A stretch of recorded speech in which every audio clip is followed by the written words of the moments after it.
जी, तो सबसे पहले डिज़ाइन कैपेसिटी, इफेक्टिव कैपेसिटी और एक्चुअल आउटपुट की प्रॉपर डेफिनेशन यानी इनकी अलग-अलग डेफिनेशन और उसकी प्रॉपर एग्जांपल्स को समझने से पहले मैं चाहता हूँ कि इन तीनों टर्म्स के दरमियान जो डिफरेंस है वो आपको एक एग्जांपल के थ्रू एक्सप्लेन करूँ। जी, तो इसको समझने के लिए हम गाड़ी की एग्जांपल ले लेते हैं कि जब भी किसी गाड़ी को बनाया यानी प्रोड्यूस किया जा रहा होता है तो उसकी इंजन पावर और स्पीड की मैक्सिमम लिमिट एक डिफाइन की जाती है।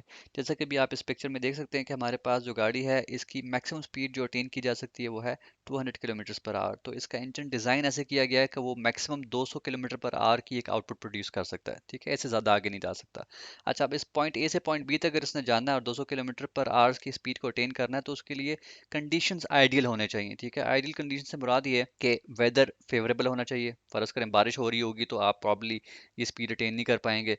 ड्राइवर आपका हाईली स्किल्ड होना चाहिए जिसको पता हो कि कब ब्रेकिंग करनी है, कहाँ पर क्या स्पीड अटेन करनी है। ठीक है, आपके पास स्पीड ब्रेकर्स नहीं होने चाहिए। ठीक है, मोड़ ना हो, ठीक है, सीधा रास्ता हो, तो फिर आप ये स्पीड जो है वो कंसिस्टेंटली अचीव कर पाएंगे। ठीक है, तो हम कह सकते हैं कि जो डिज़ाइन कैपेसिटी है वो किसी भी मशीनरी का हमारी इस एग्जांपल में वो मैक्सिमम आउटपुट होती है। ठीक है, और वो होती है आइडियल कंडीशंस के अंदर। ठीक हो गया। अच्छा, इस एग्जांपल से उम्मीद है आपको ये तो क्लियर हो गया होगा कि डिज़ाइन कैपेसिटी जो है वो इस मशीनरी इस गाड़ी की एक मैक्सिमम आउटपुट है जो कि हम इससे अचीव कर सकते हैं। ठीक है, यानी हमारे इस केस में 200 किलोमीटर पर आवर हो गया।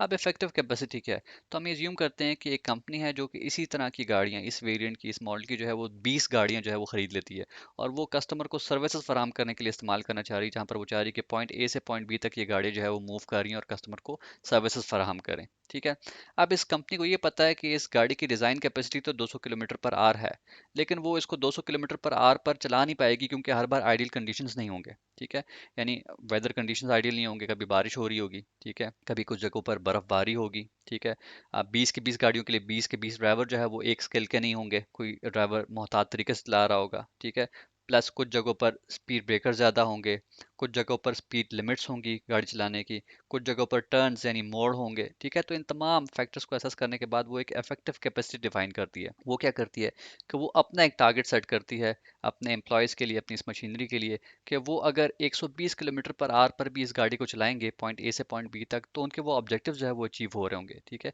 वो चाहती है, वो एक्सपेक्ट करती है कि ये गाड़ी जो है वो 120 किलोमीटर पर आवर की स्पीड पर चलाई जाए, क्योंकि ये उसके लिए एक बेस्ट ऑपरेटिंग लेवल है और वो एक्सपेक्ट करती है कि वो उसको इसी 120 किलोमीटर पर आवर की स्पीड पर चला जाए। तो ये जो एक्सपेक्टेशंस रखे हुए हैं कंपनी इस गाड़ी से, ठीक है, और उस ड्राइवर से जो कि इसको चला रहा है, वो इफेक्टिव कैपेसिटी कहलाई जाती है और ये हमेशा डिज़ाइन कैपेसिटी से कम ही होती है। आप इसको 130 भी कर सकते थे, 140 भी कर सकते थे। ठीक है, लेकिन मैंने आपको एग्जाम्पल समझाने के लिए इसको 120 रखा है। ठीक हो गया। अच्छा, अब आखिर में डिज़ाइन कैपेसिटी और इफेक्टिव कैपेसिटी का तो आइडिया हो गया हमें।